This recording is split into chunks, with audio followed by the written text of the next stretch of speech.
Hello everyone. I hope you guys can hear me. Give me a thumbs up if you can hear me somewhere. Comment section. Um, from what is showing me here, you guys can hear me. So thank you guys for joining me this Wednesday afternoon. Um, Today we're gonna talk about we're gonna we're gonna talk about a specific topic. We won't be long. The fact that this is called Thought Time is because I want to put some things out there so that you guys can actually think about. And then hopefully in the future we can manifest a lot of these things that we think about. But sometimes when I look at a problem, I think to myself, what's the lowest common denominator? And sometimes the lowest common denominator in between the problems and the solution is basically perception and reality. So that's what the topic today is going to be about. It's going to be about perception and reality. Let me put my screen up. I'm going to share my screen with you guys. I hope you guys can see this. Oh no, you can't see yet. 1 second. Oh, you guys can see my screen, right? Okay, perfect. You guys can see my screen. So that's what we're going to talk about today, perception and reality. So we're going to discuss how the world see things that are happening in the world and what the reality is about what's happening. Sometimes we can get overwhelmed by the fact that what we're seeing and what we're feeling is not what's actually happening. And one of the reasons why is that we don't really have anyone tell us that, you know, even though something is legal, it doesn't mean it's right. And I think that that's what catch a lot of us sometimes, because there are things that we think about on a daily basis, and we think to ourselves, why is this possible? How is this possible? Why should people be getting away with this? And you yourself can see that it's not a legal thing. And that's because our perception is messed up about what's happening in the world. Our perception is being clouded. Our vision is being clouded so that other people can continue their agendas. That's the problem. So I put a bunch of little stuff together just to show you guys, and I hope that it makes you actually think, because that's all I'm here to do, to make you guys think. As you guys can see, the first page, you can't tell whether something is a 6 or 9. Sometimes something looks small, like the iceberg to the top, but it's a huge problem. Sometimes it looks huge, but it's a small problem. Sometimes you look into the mirror and think that you're weak, but really, your reflection should be showing you that you're strong. Some of us get fooled thinking that we're strong, but we're not in that position to show that we are strong. uh, I'm just referencing the cat picture with the mirror. I think that that's really cool. You're looking to the mirror and thinking you're weak, but it's a lion looking back at you. That's why I have those images there. So now I'm going to go to page 2 and tell you guys why I actually make this topic, perception and reality. So this page, the illusion of power, this is about a lot of these organizations that are so-called, that begins with the name international, world, united, ended with like foundation, international community. These are illusions. These organizations that begin with these letters that umbrellas everyone, These are illusions. These are vessels for other European organizations to continue their neocolonialist agenda. Sorry. And this is true because if you just think about it, these are organizations. The probability of these organizations being infiltrated by people who are rich or participate in these capitalistic systems. Oh, guys, I'm sorry. I was supposed to start with a prayer, I think.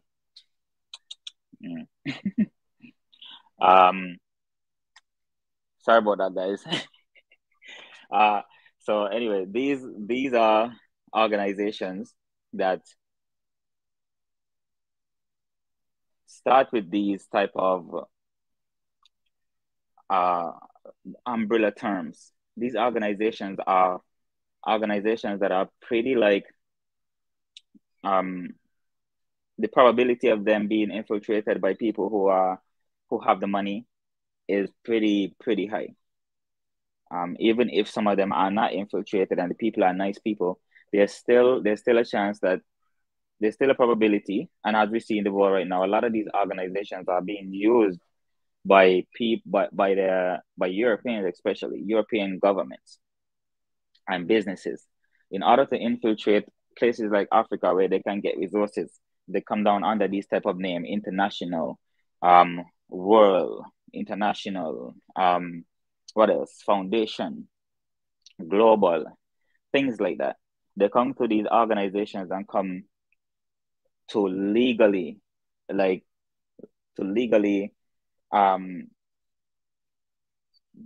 you can't say any other way, legally have slaves. Because if you think about these, let's say the United Nations.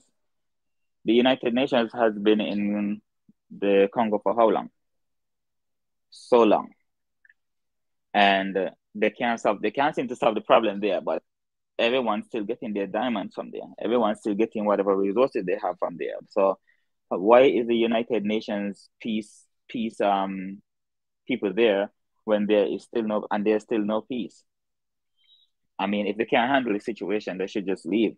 But they're insisting on the fact that they need us. It's not because we need them. Sorry, it's not because we need them. It's because they have been infiltrated by people who has agendas in these certain areas.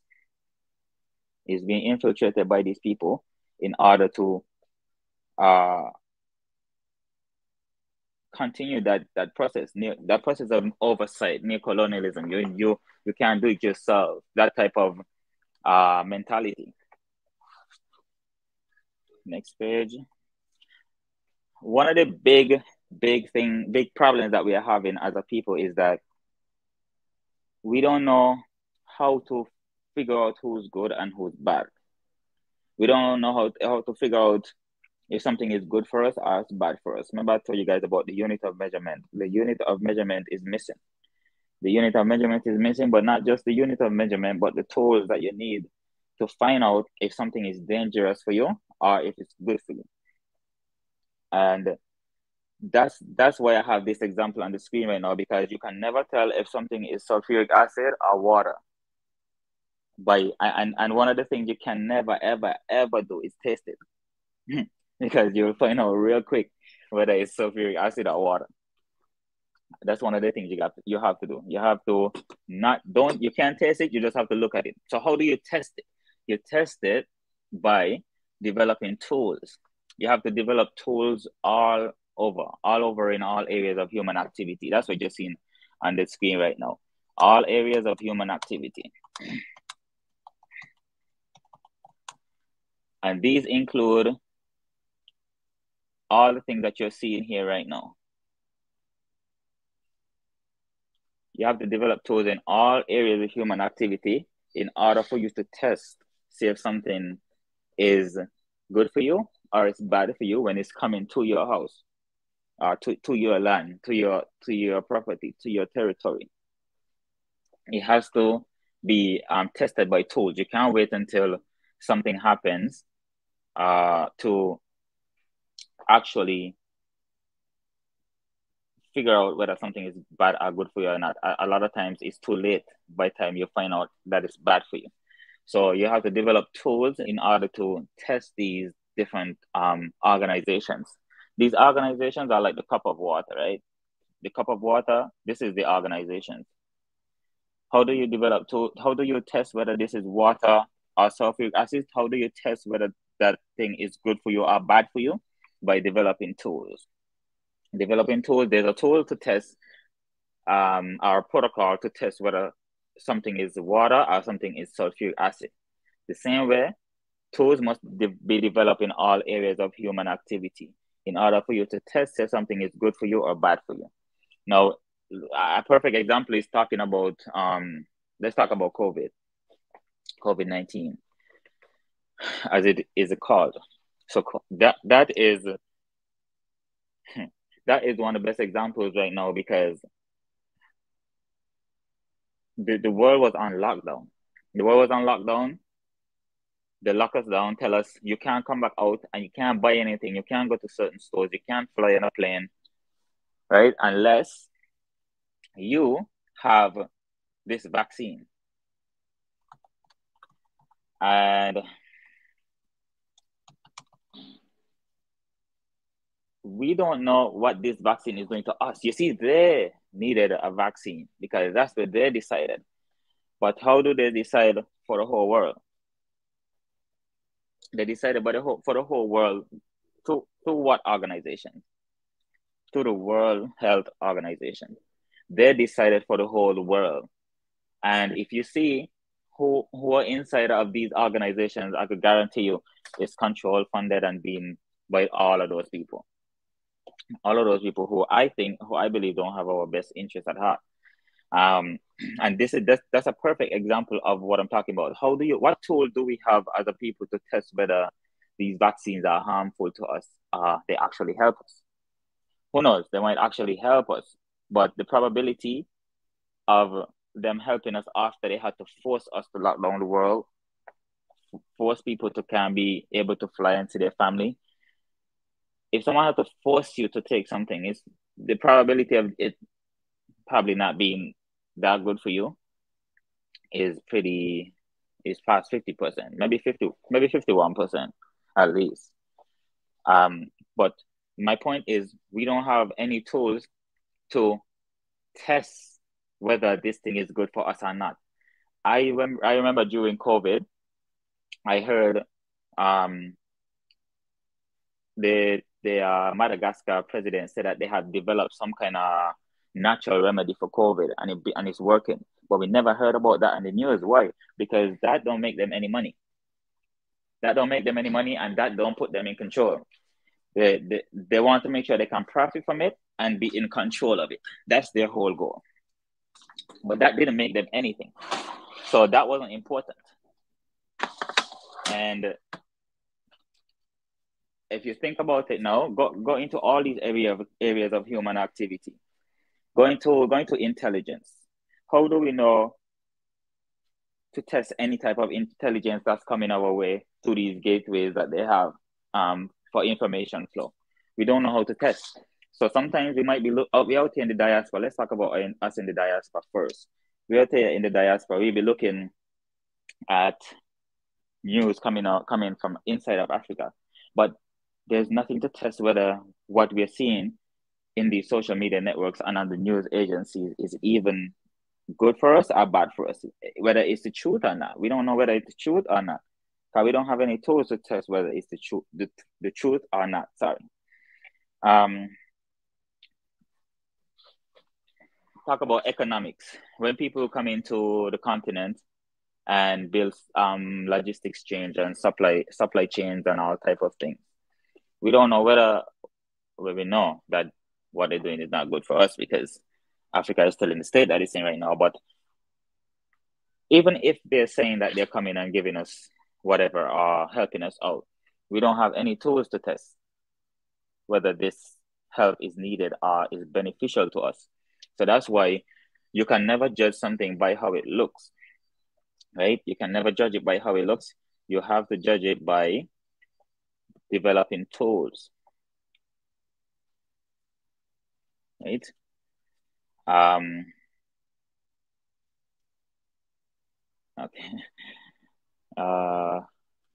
Yes, I've heard that this topic is sensitive on YouTube as well. So someone was just telling me, so I'm a tone it down a little bit. Think about, and then you think about also entertainment. That's a big thing. That's a big um umbrella type of organization, right? Like I've seen in movies.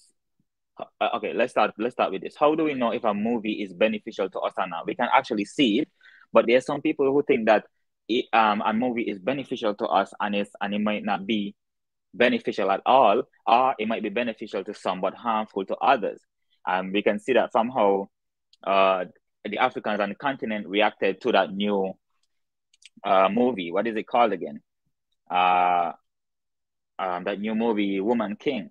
A lot of them reacted to it very negatively, and this is a part of that entertainment strategy to keep us like in a state where they want us to be they want to give us credit, but only when they can give us credit.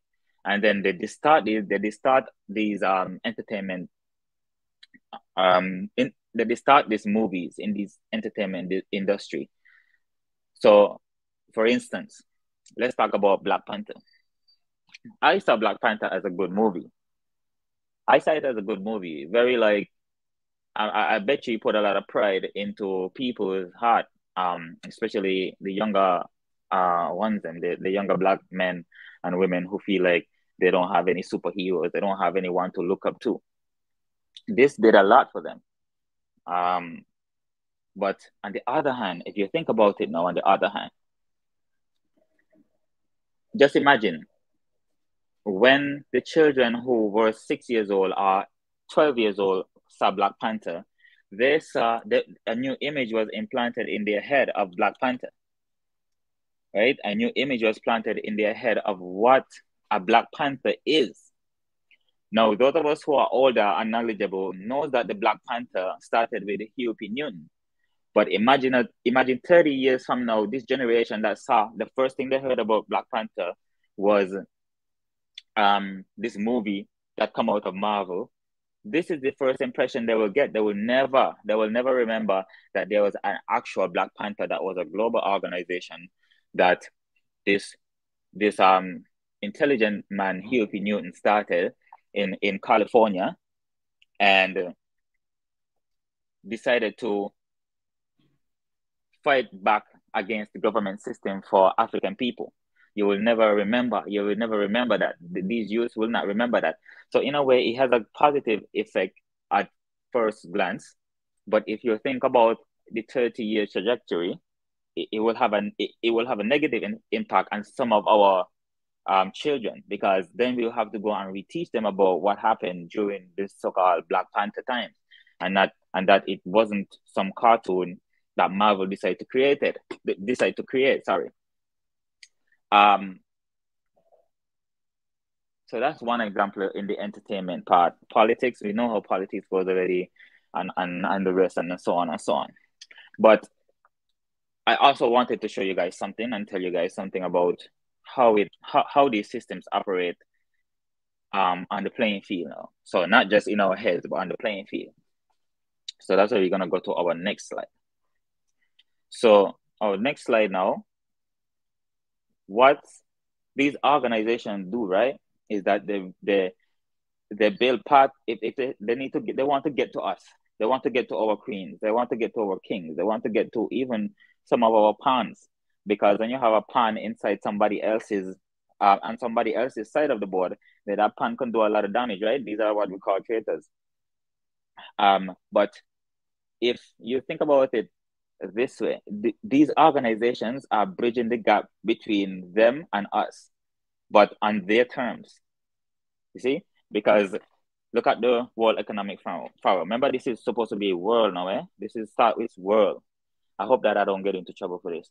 But anyway, look at that. Look at how it builds itself on the chessboard. It builds itself so you can't move, but they can move through the chessboard now and get to your king. So organizations like World Economic Forum, United Nations, World Health Organization, the International Criminal Court. We know about the International Criminal Court. And one that I just learned about today was this thing called the Global Gateway. No, this is a new European type of organization that I heard that lady, the EU head, however they call her, Secretary General or whatever. This is an organization that is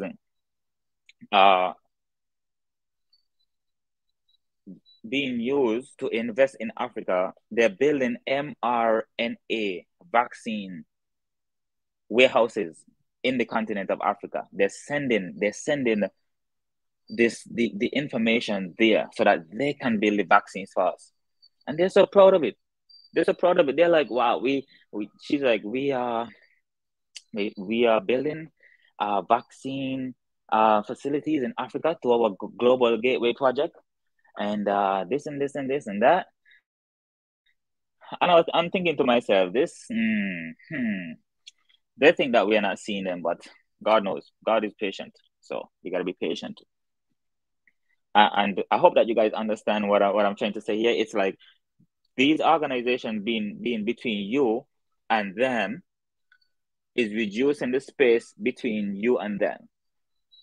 So these organizations are the one that they build and they can use to infiltrate our places. But you can't use these same organizations, because if you look in the United Nations, there's no African country that have veto power. All these, how many of these European small countries up there have veto power?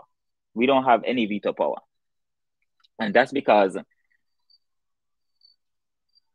these organizations that they're using are not built by us. They're not built by us. They don't include us when they're building them. We don't have half of the share in it. We can't give no opinion because you don't have no veto power.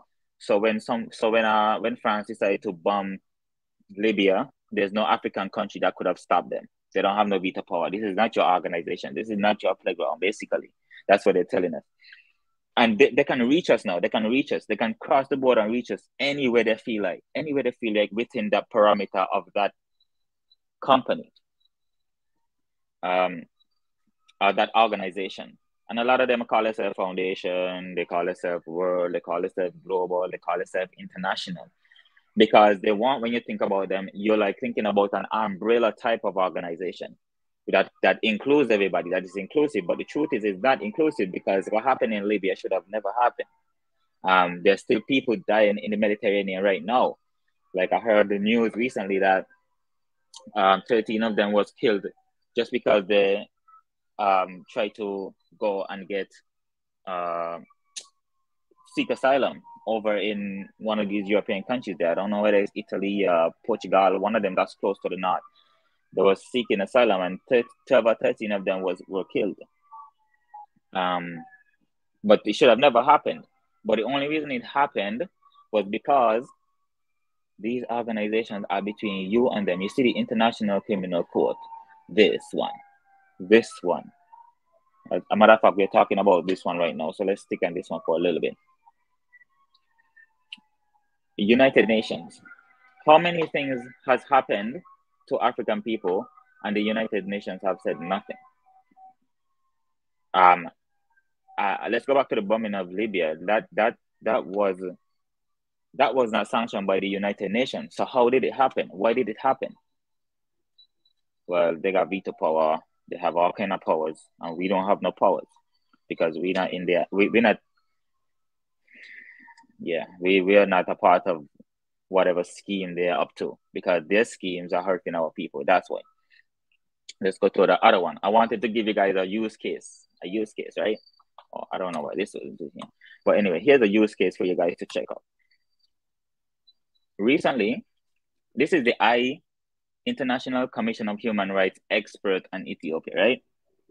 And recently, they created this organization in 2021. This organization came out of the United Nations, I think.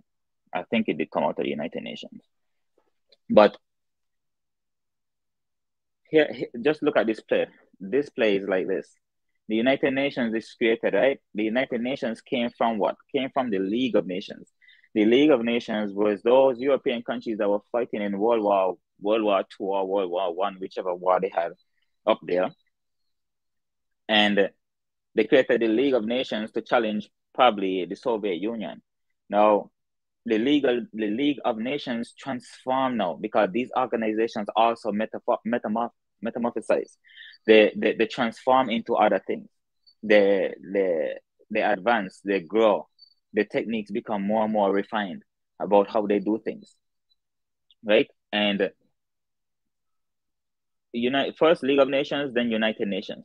Now I see another pattern. I'll try not to get off on a tangent, but another pattern is that they create organizations and they keep you out for a while. They keep you out for a while because they need to organize where you're gonna be. You know what I mean?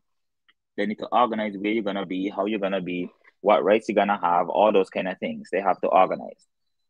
Then after they already organized it and give themselves veto power, give themselves power over you, then they come back and tell you can enter this organization now. So you enter the organization and you have no power. Then out of this organization that you have no power out of, it starts branching out to other things. You start creating other organizations. So one of these organizations that the UN created now, which was the League of Nations before, was the International Commission of Human Rights Experts in Ethiopia. So they have a mandate, okay? Their mandate says so many things. It's like who do you think you are? Type of things they're saying. They have to go in independently into Ethiopia as if Ethiopians don't have a brain for themselves and they don't know how their life is, what kind of issues they have, right? And can I ask the moderator to take that big one off the screen? That big sign there. But let me continue. It's kind of blocking what I want to show them. So anyway, thank you. So here's this use case now. This is a perfect use case because this is recent. So I want to show you guys how these organizations are being used against us. And how they have brought their own unit of measurement to us so that we can value, so that what they value, we value. And if we don't value the same things that they value, then they come in with other things that even hurt us more, like sanctions. But here's the International Commission of Human Rights, right? And experts, they're experts now, human rights experts in Ethiopia. Now, this was recent. Another thing is that if you read right, let me take these arrows off. These arrows are distracting me as well. If you read right here, it says this organization is renewable as necessary. So it's organizations that come from, let's go back again. We're going back again. League of Nations, United Nations, International Experts on Human Rights. Now, they created this organization. They have a mandate. They're not coming in to tell you how can I help. They have a mandate for themselves about what they're going to do there, because the unit of measurement is more important than ours. It's more versatile, I guess.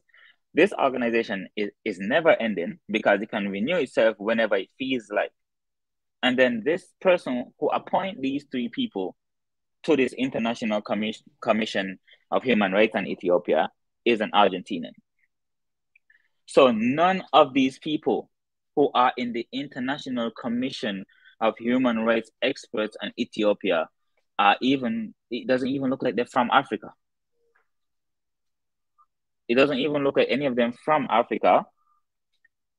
They're doing independent stuff in your country, and somehow you're supposed to let them in. Otherwise, you can be sanctioned or whatever other tools they have, whatever other evil tools they have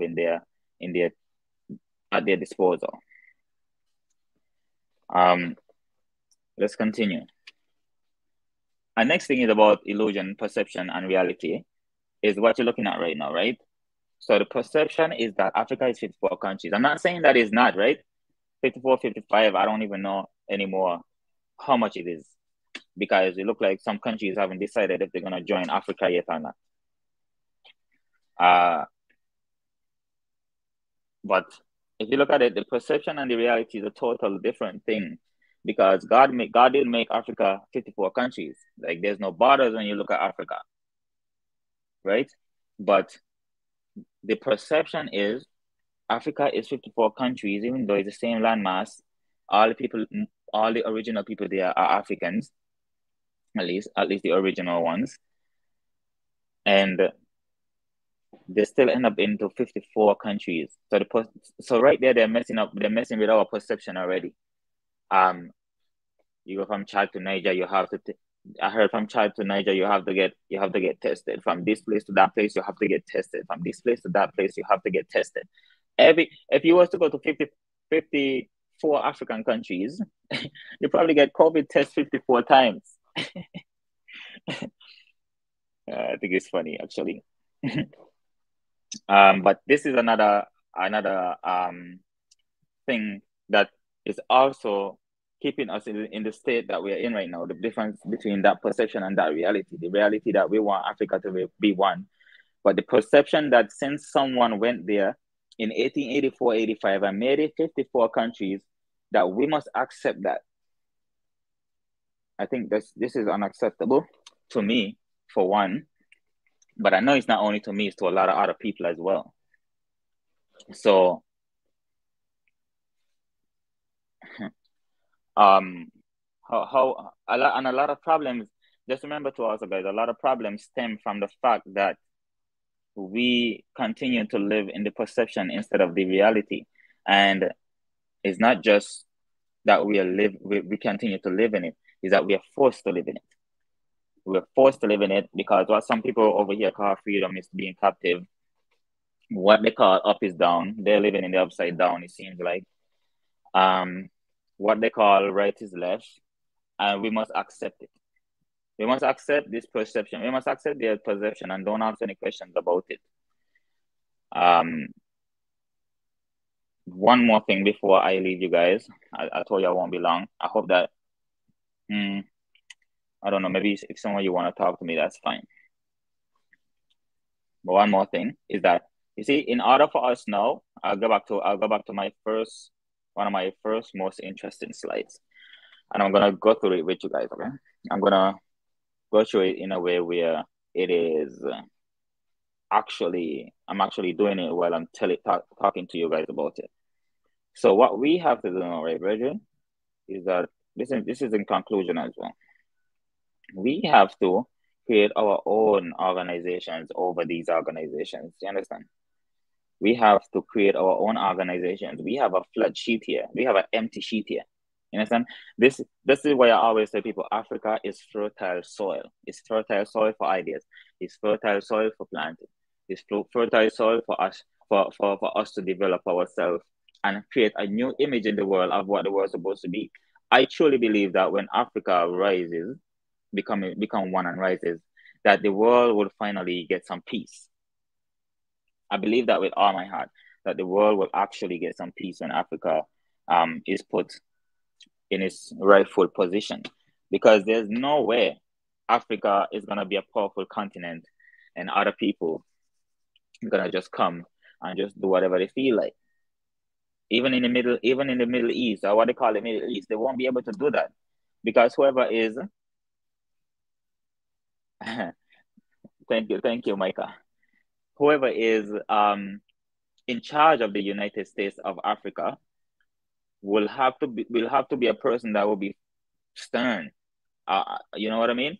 Stern. You have to be like, no, we don't see any reason why we should say. They will stand up and say, no, we don't see any reason why Iraq should be sanctioned and 500,000 babies should be dead, just because one man decided to thank you, Marionette. Yes, that's what it is. That's what it is. And you guys can comment and give me a thumbs up if you like these ideas. Okay, comment and give me a thumbs up.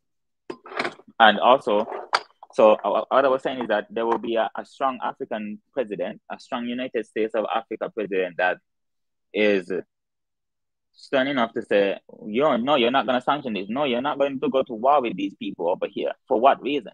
Let us go and talk to them. Let us who in this region go and talk to them and see what other way or form that we can work out these type of problems that we are having. Because in the end, all people want is peace, but peace is not profitable.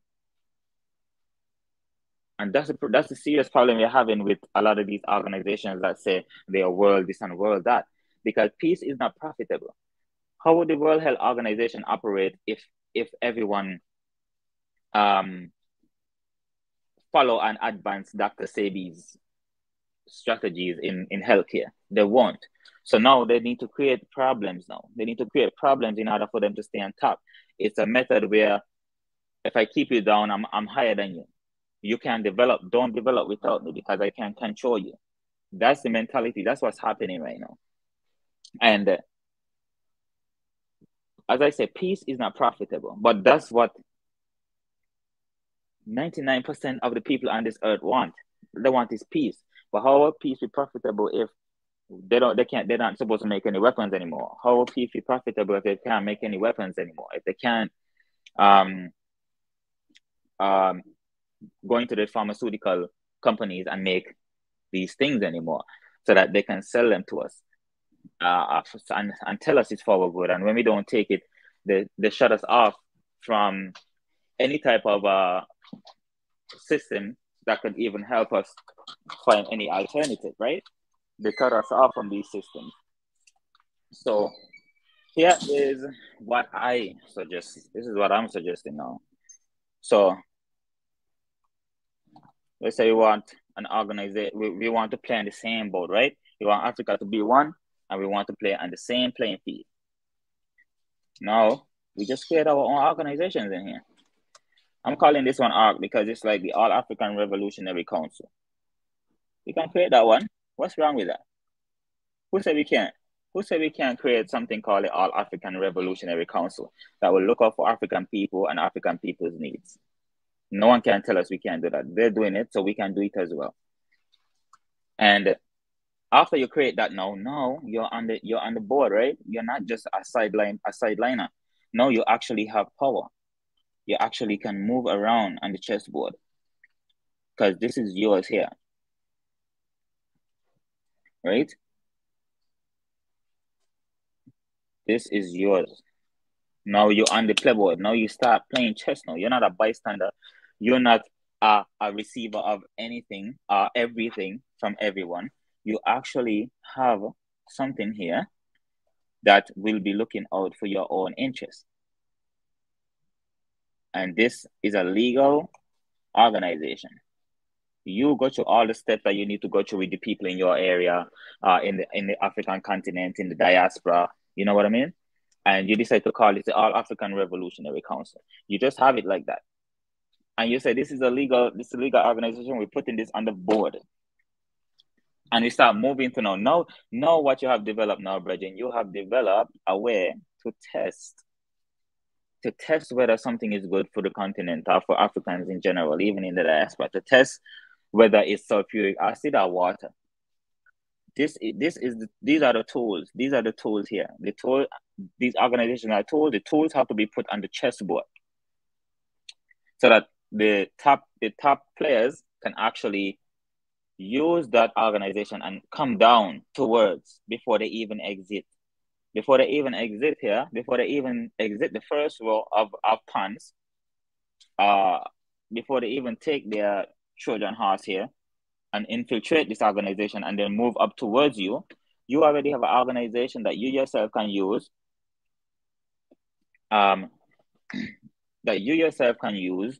to reach down towards them. So now we're both playing now. It's not just you're on the receiving end anymore. You're playing the game just like how they're playing the game. You're playing the same game as well.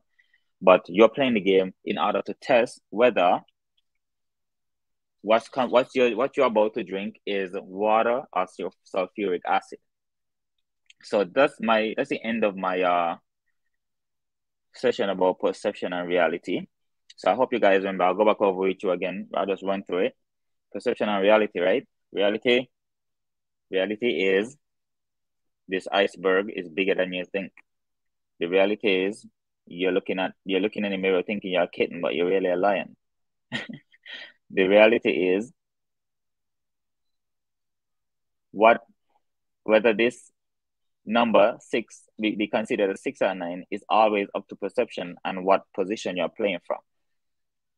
And infiltration, these organizations are not international. I think that we should presume them guilty, innocent. No, sorry, guilty until proven innocent. Yes, I think that we should do.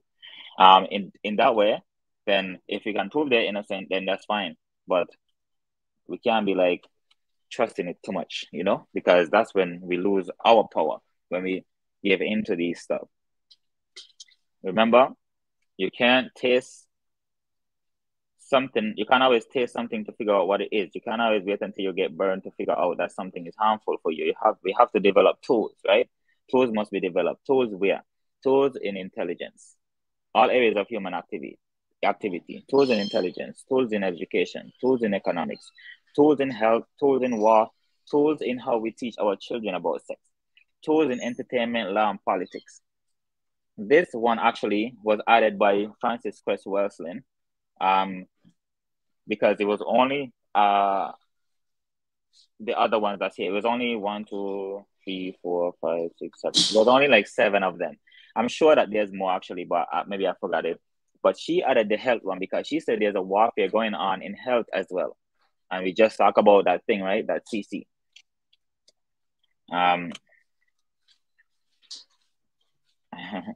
Thank you, Chrissy. Then this is where we have to develop our tools, right? In all areas of human activity. So this also goes to show that everyone have their part to play.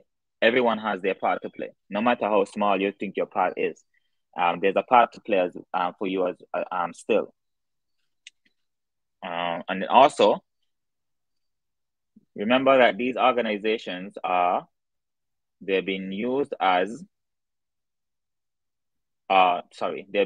to reduce the space, reduce open access to you from other people. They're being used to open access to our resources, to our people, legally through these organizations, because they have umbrella terms. They are umbrella terms: international criminal court, world this, global that. They have umbrella terms, and this is how the devil talks. Okay, that is how the devil talks. Then we did a use case where we realized, where we actually see how it's being used in today's narratives, like how these organizations are just metamorphosizing into something else, and then it can stay wherever it is, whenever it wants, and the people who are overseeing the problem don't even understand the problem. So they're obviously going to be dead there for their own interests, obviously. And then the difference between perception and reality, right? The perception is that Africa is what? 50, 54, 55 countries. And the reality is that God made Africa one continent. That's the reality. And then this is also contributing to a lot of the problems that we are having. Because I believe if these borders was not created, we would have little clashes still now and again, but it would have been a lot easier for us to actually make peace.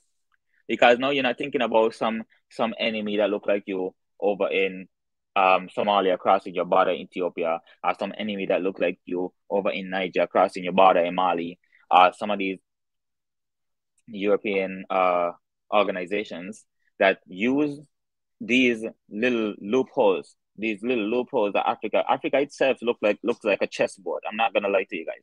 And they're just playing us on these chessboards constantly against each other, and then they will take away some pawns whenever they're ready, and then they will take away our king whenever they're ready. They'll take away our queen whenever they're ready, because they have created the perfect chessboard for themselves to keep themselves there in power. So perception and reality, brethren. The reality is when we go to the continent, we have to go there with the mentality that this is one place. Even if you just keep it in your mind, just keep it in your mind. Don't tell them, because some of them not gonna even want to bother talking to you about those kind of things. But even if you keep it in your mind, Virgin, even if you're a teacher, teach your children that Africa is one continent while you're teaching in Africa. Don't teach them that we're separate from these people over here that's just over the border over there. And then the last thing is that we have to, let me show you guys. We have to create our own organizations in these same areas. See? This is how you enter the chess game, Virgin. This is how you enter the chess game, just like that. That's how you enter the chess game. You blank it over it. You say, oh yeah, you create one, I'm gonna create one too. And then you start playing on the board. And when something, when they start coming down halfway, like here, you stop them right here. You say, hey boy, where you going? And that's how I'm gonna conclude that for you guys. I'm gonna pray because I didn't pray before. I forgot. But this is my first class, okay? So I'm gonna bring you guys some of these topics every now and again. Once a week, every Wednesday. It's not gonna be long, it's gonna be short. Wow, it's been 50 minutes. That's long. So I'm going to pray with you guys. Thank you, God, for giving us wisdom, giving us health, giving us strength. Thank you, God, for giving me the ability to actually put my thoughts out there to other people so that they'll think about it as well. I hope that everyone that heard this and received this will think about it as well, and also come up with your own ideas about how to advance yourself and ourselves as a whole. Thank you, God, for waking us up, because this is a new energy that's on the planet. So thank you for waking us up.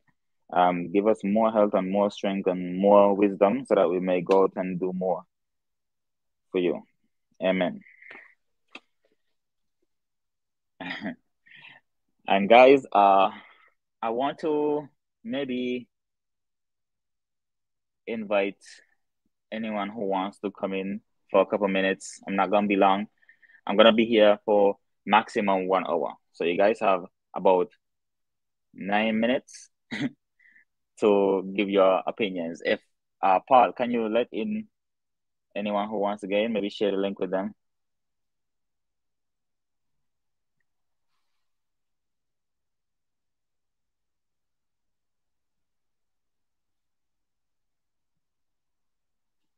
That is so true, Mariette. Like, and that's why I believe that Africa must become a new. It must be shaped with a new reality. It must be something new. It must be a new system. It can't be democracy. It can't be communism. The only other one I see is socialism. But socialism haven't really been given the opportunity to function. I believe it can function. But even if it's socialism, why would they even call it that? You know what I mean? We don't have to call it anything. We can just call it Ubuntu. That's what we can call it. But it needs a new system, because Africa has been divided up into how many countries, and most people can't even see the difference in between each other. If you just think about it, everyone is mixing with everyone in Africa, so most people can't even tell the difference. You know, so it's gonna be a interesting century, because I know that the African youth coming up, and us who are already here, we are we're not gonna watch this continue for too much longer. So we're gonna have to get smart and start developing, start finding techniques about how we can spread our message, start reaching out to the people who have the power and want to see change, see how we can collaborate with them, start trying to feed ourselves, start trying to give ourselves the things that we need in order for us to be able to think independently. Because sanctions is a way to is showing you that you're not independently thinking. If someone sanctions you and the sanctions work, there's a level of independence it means a level of independence that you're missing. And when we embark on this new system, this new unique system, it has to be an independent system, something that no one can even talk about the sanctioning us. Sanctions are going to work. We're going to make that obsolete. So as I said, I'm going to give you guys some time. I'll mute myself a little bit here and give you guys some time to come in. If you want to come in and say a few words about what you heard, maybe even give me some pointers, about my next topic. Because my next topic, I'm just going to go deeper and deeper with these topics. So if you guys want to come in and help me out, that would be great with some advice. If not,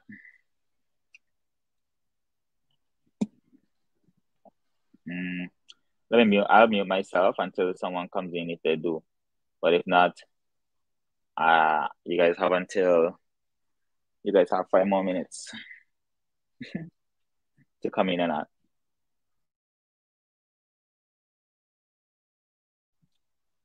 By the way, can you Paul, can you play that those two videos that you played before, the Reimagine Africa and the Triangle? You want to support independent economic movements around the world but don't know how? Welcome to Triangle, an independent social economic network right in the palm of your hands. Check on the progress of the projects you are interested in. Watch live videos of the projects that you either donate to or are interested in. Comment on the project with your friends, or contribute to the project while it is live. Check the hottest business plan submission all around the globe. Get an instant update on new business ideas that are submitted through our unique submission system. Upload content about your own business progress. Start a live video to show the world or pictures of your progress. Get personal with the people that had contributed to your project, and also to the people to whom you have contributed to. Search the globe for all the active projects to see what you might be interested in. Start engaging with the future. Sign up for Triangle.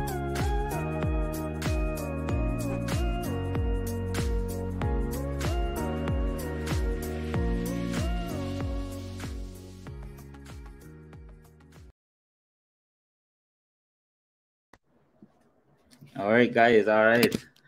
Let's see Micah's Reimagine Africa video now. It's a powerful video.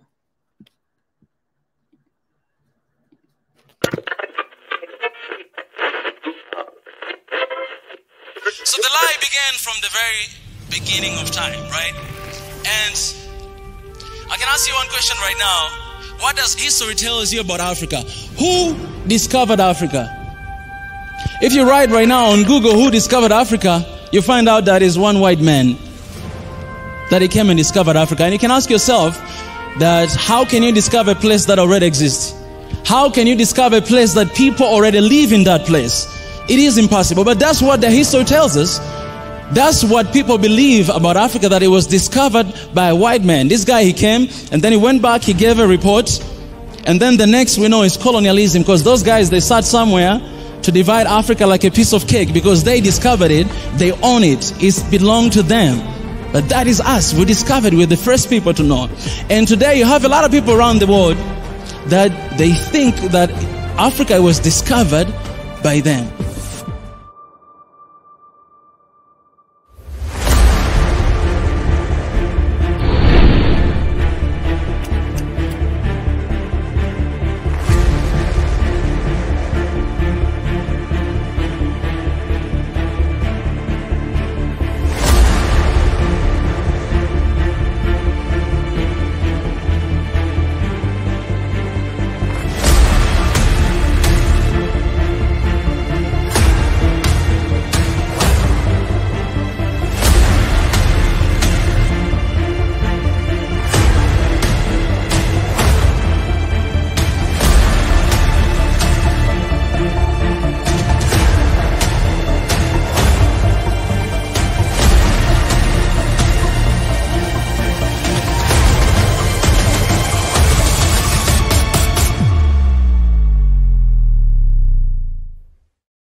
All right, guys. So, see, even Micah told you, we can reimagine Africa, Africa without borders, perception and reality. We can actually define our own reality by using our own perception and building organizations and play on the chessboard, Brethren. We're going to play on this chessboard. So with that, I'm going to say, you guys have a great day. You guys can even message me in the WhatsApp group and give me your congrats there. I didn't see anyone came today, so I guess everyone is busy. But you guys, Paul. Yeah, the Arctic. Congratulations for your first show. I can't hear you, eh? Can you hear me? Hello? Yes, can you hear me now? Yes, I can hear you now, brother. You had something to say? Yeah, I was saying congratulations for the good session. Yeah, I hope you guys learn a lot from it. I could even put it in PDF form and send it to you, send it to the group so you guys can see it as well if you want to. Yeah, that's great. Yeah. Thank you, man. Thank you. That's my first time. Next time I won't harass you so much, you know. No. Man. Okay then. Well, okay. I guess. Sorry. Go ahead. What did you say? Okay. All right then, guys. I'll see you guys next week, Wednesday, same time. Energy.